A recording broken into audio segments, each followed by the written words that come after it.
What's up, everyone, and welcome into another episode of Wizards Latest. I'm your host and DC sports fan, Ben Robertson, and on this page, we break down all the biggest headlines surrounding the Washington Wizards. So make sure you hit those like and subscribe buttons down below. Drop your comments and any thoughts you have for me on this video or anything you want to hear me talk about in the future. Appreciate all the support here on the road to 1K. And today, I want to continue the discussion about a possible CJ McCollum trade. Then I'll give you a couple player specific takeaways I had from the most recent Will Dawkins press conference. And lastly, training camp is getting started. We'll talk about Media Day tomorrow, but let me know your biggest questions heading into preseason, heading into this kind of month or so of training camp, maybe just under a month before opening night.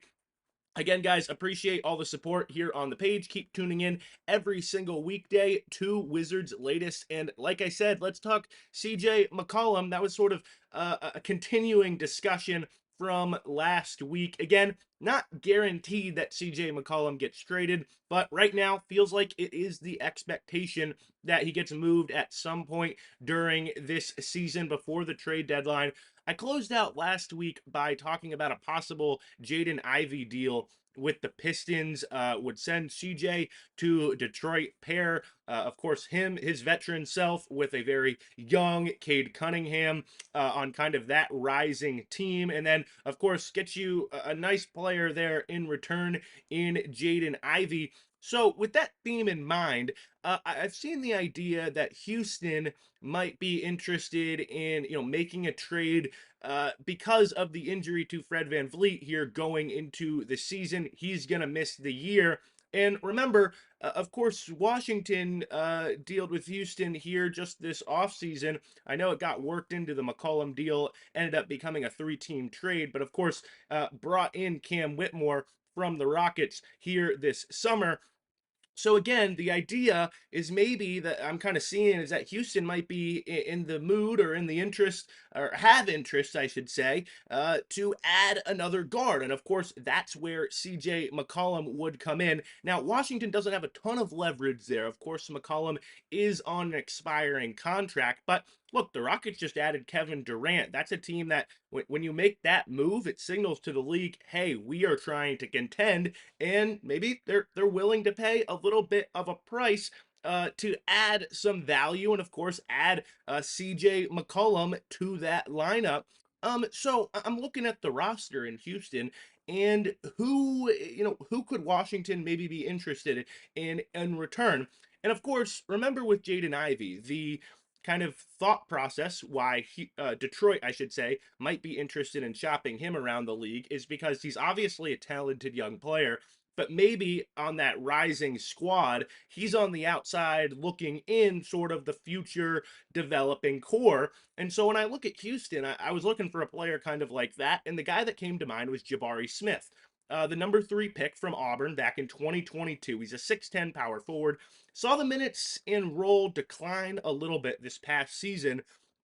Now, injury did play a part in that, but over his first 3 years, Smith has averaged 13 points and 7.5 boards per game on 43, 34, and 80% shooting splits. Now, that 34% number from beyond the arc, it's been better than 35% over the last 2 seasons for Jabari. So, truly a 6'10 player that has outside range. And, if he's not set to have a huge role with Houston moving forward, which they haven't necessarily signaled, but when you're just looking at that group, you wonder where he maybe fits in. Maybe they're willing to part ways with him, especially if it brings in a player like CJ McCollum who can give them an instant boost and an instant impact right away. Now, the thing that also interests me about Smith is that he would fill the role here in DC of kind of a true power forward. And with that in mind, let's talk Alex Sarr a little bit. And he's going to be my first kind of player specific takeaway from the Will Dawkins presser last week. Dawkins had some really, I thought, pretty interesting thoughts and insightful comments on Alex Sarr and his rookie season. He said, I mean, flat out, Alex was balling last year. And I think it goes to show once again, maybe the difference in mindset around the league and from what Will Dawkins in this front office are seeing from Alex Sarr. He praised his shot blocking ability, also talked about his defensive versatility. According to Dawkins in the Wizards stat crew, Sarr was the most efficient switch defender in the NBA last year with a minimum of 200 attempts. And so Dawkins, I think, made it clear that he views Alex Sarr as a five. He views him as a center in the league. If he is, if that's the big thing here, it unlocks everything for not only Sarr but for this Wizards rebuild and for the team moving forward. An elite rim protector that can switch on everything is. I mean, I've thrown around the term unicorn here on the page. It's not really utilized anymore when you talk about footers or big guys that can shoot. But to me, that's the modern day NBA unicorn. That player that can be an elite rim protector, but also can switch on guards and wings and has the athleticism and the mobility to be all over the court. To me, that is the modern day NBA unicorn. That is the player that, again, it can just be an X factor game changer moving forward. Now, to get there, he's got to continue getting stronger, which we've seen him do here this offseason. He's clearly added some muscle. And then he's also got to improve the offensive game. He has to be at least, I don't know. He's got to be at least average to above average on the other end to kind of balance out the other side of what he's doing. Obviously, going to miss the start of camp, I believe, with a calf injury that he sustained in Eurobasket play. But still, very interested to see how year two goes for Alex Sarr. I want to move on to Cam Whitmore. Want to talk about both Cam's recent comments and what Will Dawkins was saying about him. First off, a Monumental Sports interview with Whitmore dropped on YouTube last week. Of course, Cam, a local guy returning back to the DMV. He said it's not really going to quite hit until I'm actually out there on the court, but I just thought it was so cool. He said, I'm going to look up at the sections I used to sit in as a kid and watch this team play. I just thought that was an awesome kind of comment from him. Also, want to talk about what Will Dawkins said about Whitmore in his presser last week. He spoke about the trade process a little bit. And of course, the Wizards are a team that can, help contending squads around the league a little bit reach their goals while also helping themselves a little bit. But in this case, and Will Dawkins spoke about that also, which I thought was interesting. He was pretty open about, hey, especially if it makes us better, we're happy to help out a team that's, again, trying to compete this year and is at a different stage of their rebuild. But again, in this case, Dawkins and co. The Wizards went after Cam Whitmore aggressively. They said it was a guy that they've had on their eyes on since draft day, and actually on.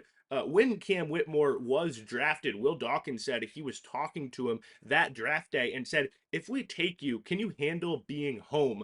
And I just thought that was kind of, uh, the foresight, first of all, I mean, a little bit there, but also just very telling that this is a player that Dawkins has had his radar on for a while. And then, he said, of course, when they brought Whitmore in, they sort of circled back to that conversation. And I think it's also obvious that if Will Dawkins is willing to make a trade for Whitmore, he thinks that he can handle being back in his home area. I also thought it was interesting, intriguing to sort of hear about the scouting staff and how in depth the scouting department goes. They talk about Will talked about the folder getting passed along from our high school scouting guys to our college scouting guys and to now our pro guys that are looking at players like Cam Whitmore that might not be getting huge minutes but still have serious talent. And Cam has been a guy that his name has just popped at every stage. And again, really excited to see what he can do here this year. And of course, really going into training camp for me, one of the big points of interest, to be quite honest, it seems like everybody's aware of the talent. Everybody kind of agrees on the talent, but he's obviously underperformed it so far in the NBA. Now, I think that's mostly based off circumstance and just where he kind of fit in with Houston. But it'll be interesting to see now if he can find a bigger role. And again, with maybe some guys missing the start of camp. We've talked a whole bunch. Bilal Koulibaly going to be out for all of training camp and probably the first couple of weeks of the year. It's a chance for Cam Whitmore to come into training camp and really, I don't want to say take over, but he has an opportunity to do that right away. Again, let me know your biggest questions going into camp, going into preseason down below. We'll talk about media day tomorrow. Not getting to celebrate a Commanders victory Monday here today. Hope we're getting Jaden back this week. Man, can we fix that defense too? Don't want to go down that road, but tough go yesterday. Again, guys, appreciate all the support here on the page. Make sure you've hit those like and subscribe buttons. Turn on post notifications. You can also hit me over on Twitter at Ben Robertson32. We are on the road to 1K right here on YouTube. Thanks for watching another episode of Wizards Latest.